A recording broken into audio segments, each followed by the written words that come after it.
네, 조석희 교수님 소개 감사드립니다.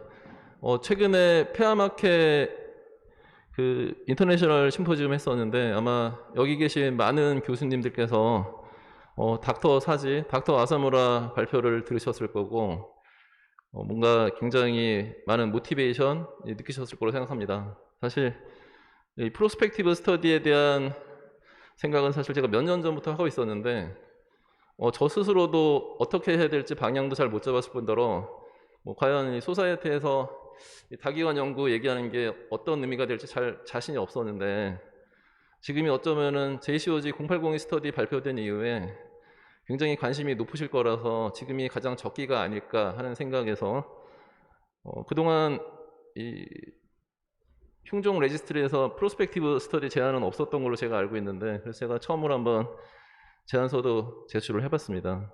그래서 너무나도 잘 아실 거라서 이제 간단히 요약을 드리면 JCOG 0802는 이미 란셋에 발표가 됐고 CALGB 140503 스터디는 내년이나 내후년쯤 발표가 된다고 하는데 두 스터디 결론은 사실 유사합니다. 그래서 2cm 이하의 페리페럴 렁 캔서에서 서브로바 리섹션과 로벡토미를 비교했을 때 서브로바 리섹션이 비슷하거나 또는 우월한 아웃컴을 보여준다. 그게 사실 한 줄로 요약을 할 수 있는데요. 이제 그러면은 우리가 2cm 이하의 시트 레이쇼 0.5 이상 되는 환자에서 세그멘텍토미를 스탠다드로 다 받아들여도 되는지 이제 그런 거에 대한 고민이 사실 있고요. 여러 선생님께서 실제로 이런 환자들을 수술하실 때 굉장히 고민을 많이 하시고 그 나름대로의 어떤 디시전을 갖고 계실 거라고 저는 생각합니다. 저 역시도 이 크기와 시트레이션만 보고서 수술을 결정하진 않거든요. 그러니까 세그멘텍토미를 해도 되고 로벡토미를 해도 되는 정상 폐긴을 갖고 있는 환자들, 페리페럴 렁캔서 환자에서 이 두 스터디의 공통점은 7차 T팩터의 기준 베이스를 하고 있는 거고 결국에는 8차 T팩터로 보면 클리니컬 T1MI, T1A, T1B 굉장히 헤테로지니어스한 환자들을 갖고 있습니다. 그래서 T1MI나 T1A에서 세그멘텍토미, 웨지 리섹션 얼마든지 억셉터블하다고 생각이 됩니다. 근데 T1B에서도 과연 그러할지는 좀 걱정이 됩니다. 이번 저희 흉백학회에서도 학술대에서도 분당서울대에서도 발표를 해주셨지만 PET-CT나 CEA가 좀 하이리스크인 환자들에서도 과연 세그멘텍토미를 해도 될지 좀 걱정이 됩니다. 그리고 폐기능을 FEV만 보는 게 과연 적절한지 DLC라든가 다른 팩터를 보면 세그멘텍토미의 그런 펑셔널 프리저베이션 증명할 수 있지 않을지 여러 가지 생각을 하게 됩니다. 그래서 아울러 JCOG 스터디나 CALGB 스터디에서 이 세그멘텍토미 웨지 리섹션 그룹에서 로컬 리저널 리커런스가 너무나도 높습니다.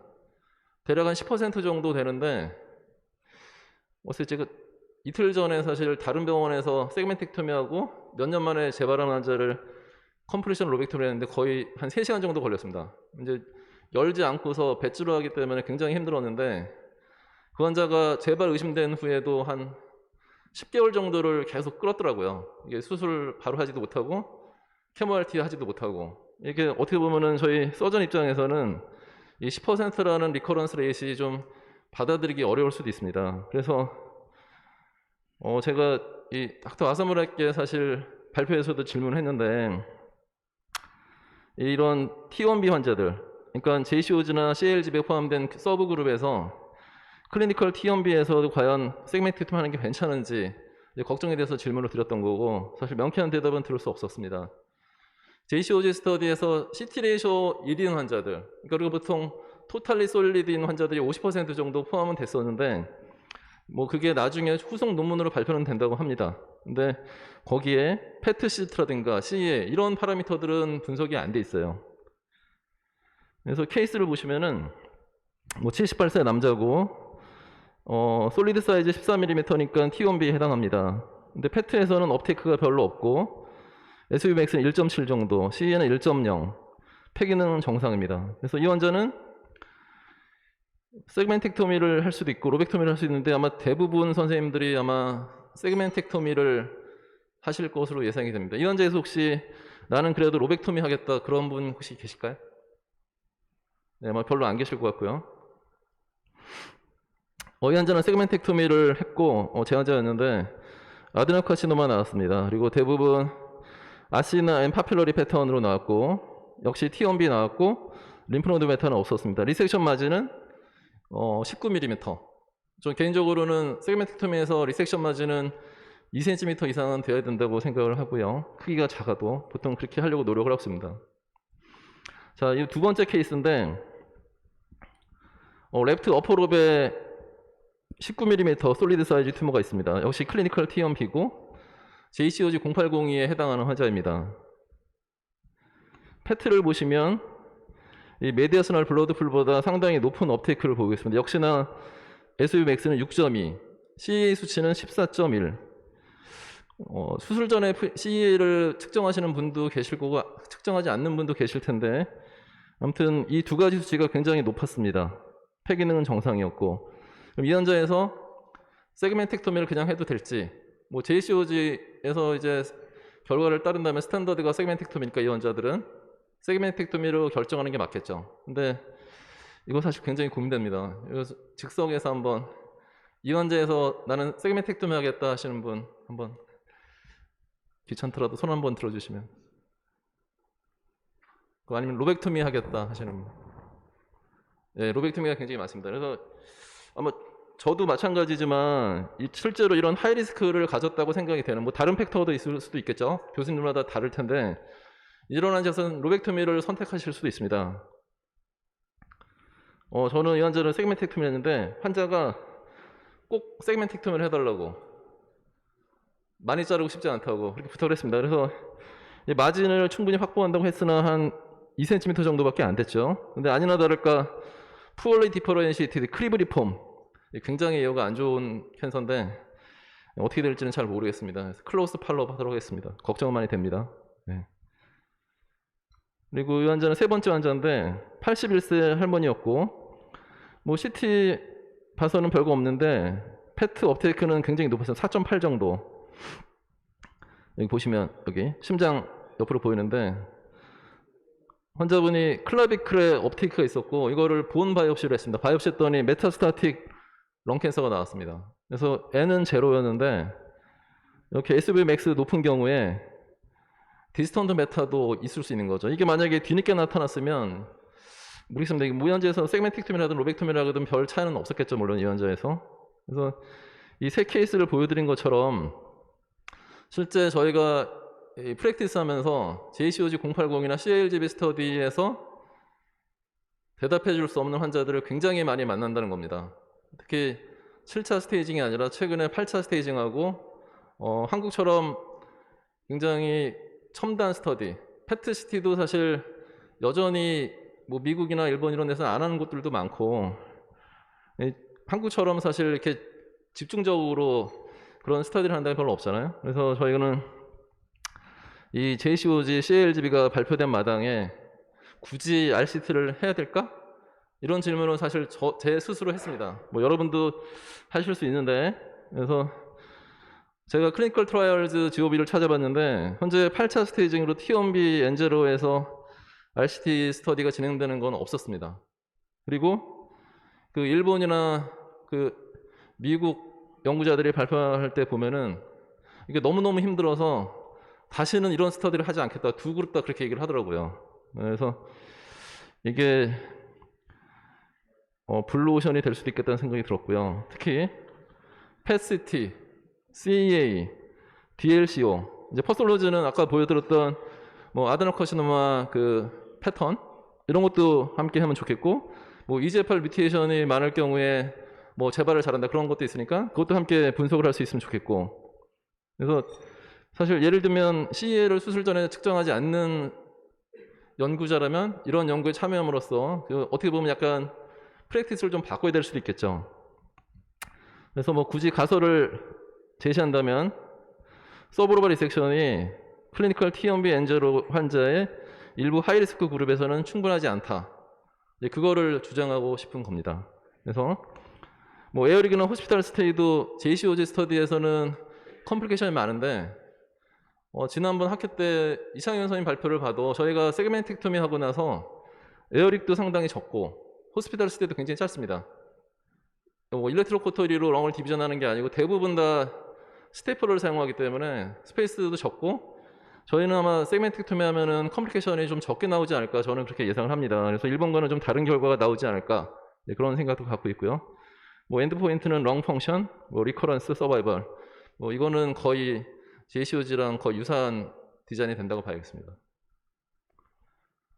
그래서 굉장히 중간에 제가 강신현 선생님하고도 얘기를 나눴지만 이게 너무나 힘든 일이라는 걸 알지만 천리길도 결국 한 걸음부터 시작이 된다고 생각을 합니다. 그래서 지난번 닥터사지 폐암학회 발표 전날 디너 때도 굉장히 젊으신 이 교수님들이 많이 참석을 해서 저는 굉장히 좋았습니다. 그리고 이 흉종 ECRF 레지스트리 이미 플랫폼이 좀 만들어져 있죠. 그걸 활용하는 방법이 있고 그러면은 이게 코디네이터를 운영하든 결국에는 비용이 필요한데 예산이 필요한데 메디트로닉에 얘기를 했더니 국내 연구일 경우와 글로벌한 리서치일 경우 좀 달라지는데 글로벌한 리서치일 경우에는 20만 달러 이상도 가능하다고 이건 좀 약간 공식적으로 말씀드리기는 어려운데 이제 그런 얘기도 들었습니다. 그래서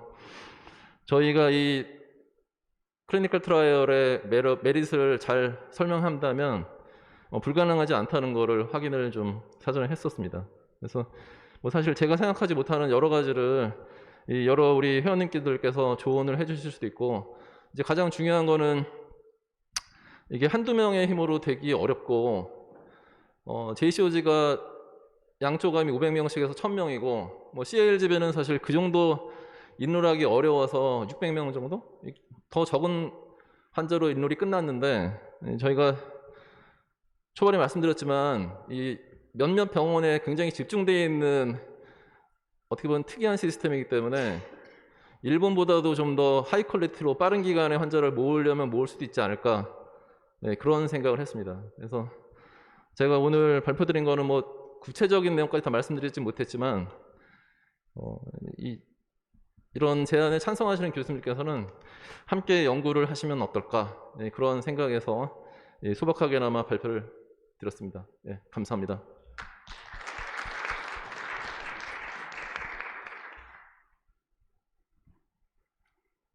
이미 나와 있는 조건의 스터디가 나와 있는데 그걸 다시 하는 데에 대한 윤리적인 문제가 있지 않을까 하는 생각이 있고 또 어프로치도 대부분 지금은 다 흉곽경 수술이 보편화되어 있는데 컴플렉스한 위치에 있는 경우에 세그멘텍토미 군이 되면은 그거를 피저블하게 잘 할 수 있을지 또 그 수술 세그멘텍토미 하기 위해서 이제 만약에 소라코토미를 하는 경우에 환자한테 그게 적용이 가능한지 그러니까 그런 이미 나와 있는 스터디인데 그거를 다시 이제 두 그룹으로 나눠서 하는 데 대한 그 환자들이 그걸 억셉터블 한 그런 문제가 굉장히 많이 발생할 거라고 생각이 되고 어프로치도 그렇고 그리고 여러 가지 하이 리스크 있는 환자들이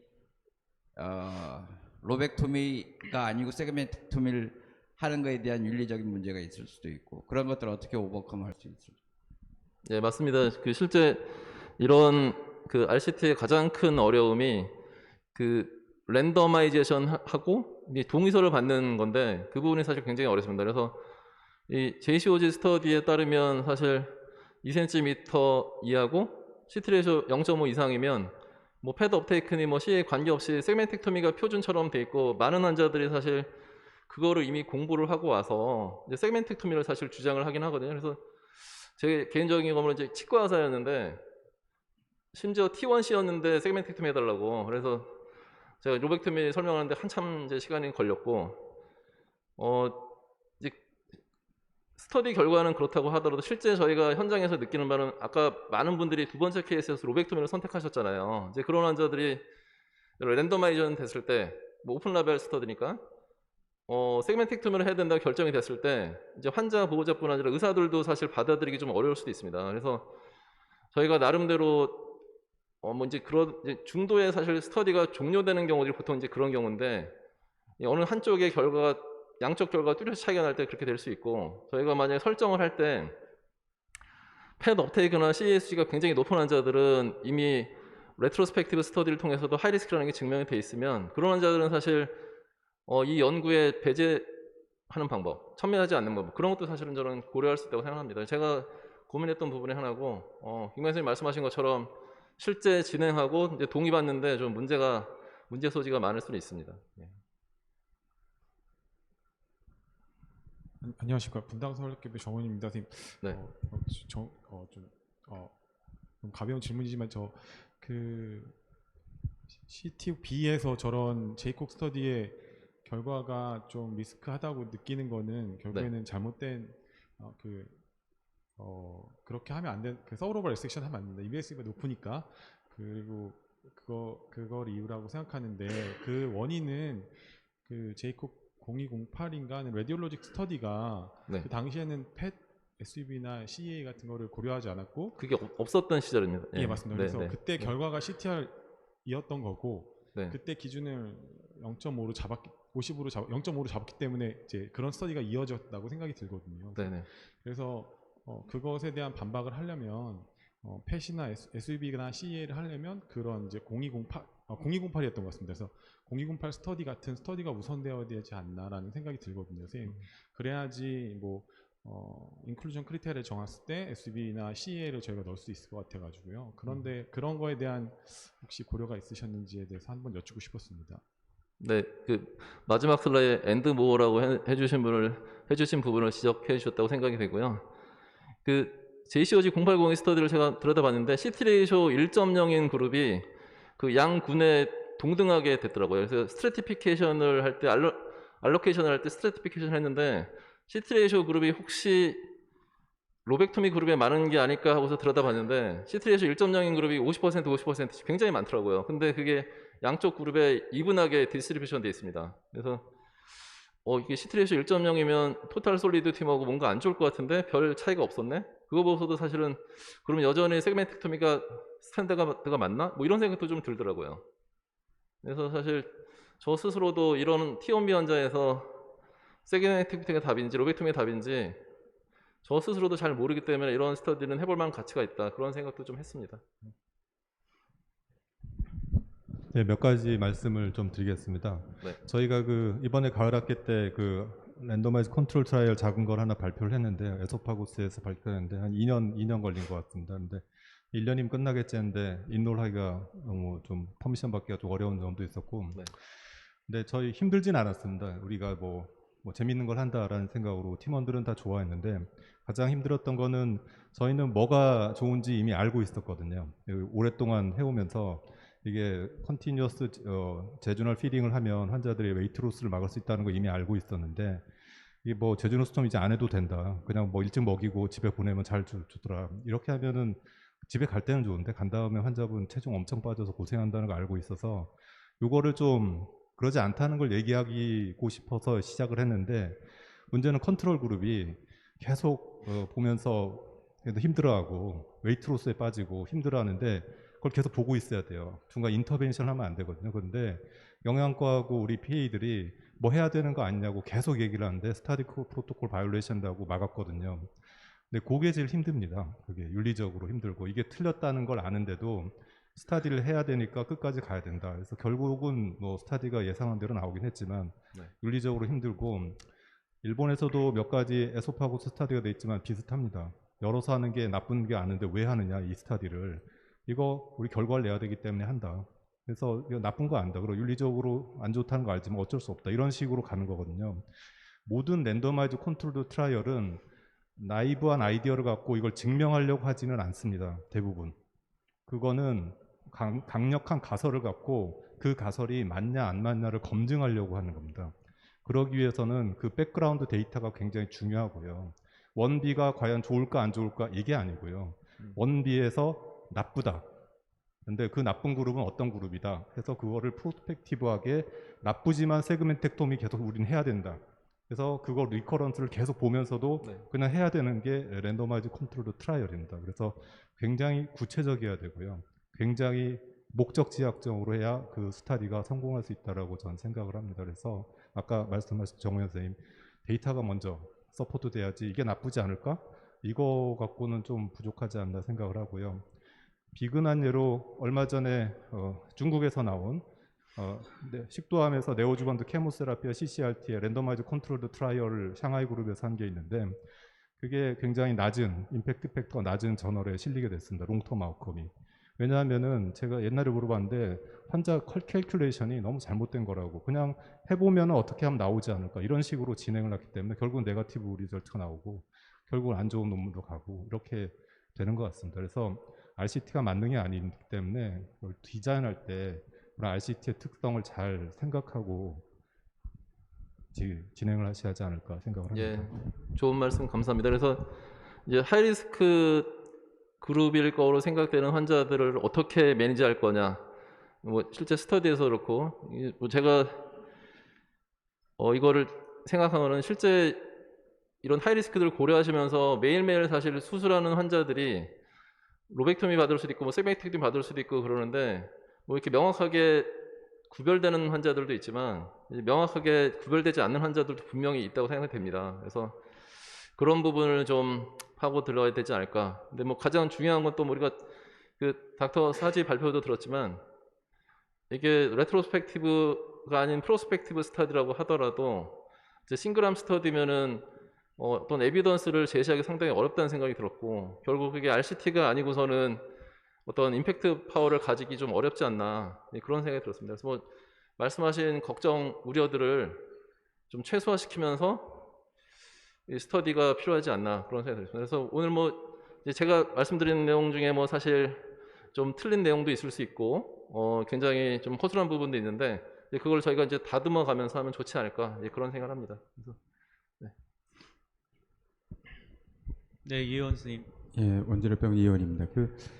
사실 RCT를 요걸로 하려고 하면은 여러 가지 하여튼 걸리는 게 맞고 실제로 인론을 하다 보면은 환자 한 서너 명 정도 중에서 한 명 정도만 인론되는 경우도 많고 그래서 어렵거든요. 여러 윤리적인 문제도 있고. 근데 이제 그렇다고 실망할 필요는 없고 제가 생각할 때는 지금 우리가 가지고 있는 플랫폼에서 이거를 랜덤마이즈 트라이얼은 아니지만 우리가 랜덤마이즈 트라이얼을 한다고 하면 가정을 하고 클리니컬 변수를 모아서 나중에 그거를 프로펜시티 스코어 매칭이라든지 여러 가지 방법을 통해서 최대한 좀 바이어스를 줄여가지고 하면은 이게 랜덤마이즈 트라이얼을 할 가치가 있는 주제인지는 최소한 그 데이터를 통해서 알 수 있을 것 같아요. 프로스펙티브 코호트인데요. 그렇죠. 예. 그러니까 우리는 그러니까 랜덤마이즈 트라이얼을 하기에는 너무 좀 어려운 점이 많으니까 이거는 그냥 프로스펙티브 코호트가 제일 낫지 않을까 생각됩니다. 예, 프로스펙티브 코호트는 뭐 그것조차도 사실 쉽지는 않은데 여러 이런 실제적인 어려움들을 좀 감소시키는 뭐 좋은 방법은 될 수 있다고 생각합니다. 뭐 삼성병원에서 김홍광 교수가 PI로 지금 하고 있는 게 그 JCOG 080이 그룹 환자들을 로벡토미를 이제 프로스펙티브 코호트를 했는데 이게 실제로 보면 로벡토미 하지 않고 웨지 리섹션 또는 세그멘텍토미를 선택하는 경우도 꽤 많더라고요. 뭐 다 그 룰을 따라서 하지 않기 때문에 뭐 그것도 이미 프로스펙티브 코호트 스터디이긴 합니다. 근데 물론 또 그게 7차 스테이징에 기반을 하고 있기 때문에 뭐 다른 팩터가 들어있긴 하지만 기본적으로 8차 T1B 이거랑은 약간 좀 다른 그룹이긴 하고요. 네, 그렇습니다. 네, 뭐 이 RCT라는 게 뭐 선생님들 다 아시는 것처럼 굉장히 하기 어렵다는 건 하지만 그렇기 때문에 저희가 여태까지 이런 RCT라든지 이런 걸 한 번도 시도해보지 않았던 그런 게 있습니다. 그래서 뭐 어렵고 힘든 건 알지만 이렇게 프로포저를 통해서 실제로 우리가 어떤 점이 어려운지를 빨리 접해보고 또는 그거를 이제 극복해 나가야지 그 다음에 진짜 RCT를 할 수도 있고 하니까요. 이 부분에 대해서는 최용 선생님 조금 더 그 프로포저를 좀 다듬으시고 그 다음에 지금 아마 소그룹으로 이제 모아서 참여하셔야겠던 분들 모아서 이제 진행 중에 하고 계신 것 같은데요. 그쪽에서 하여튼 더 브레인스토밍 하셔가지고 좋은 그 프로포저를 해주시면 저희 흉종회에서는 뭐 적극적으로 이 부분에 대해서 뭐 저희 그 운영위원회가 있으니까요. 거기서 만약에 이게 승인이 된다 그러면 적극적으로 흉종 회원들한테 홍보하고 진행하도록 하겠습니다. 네. 감사합니다. 감사합니다.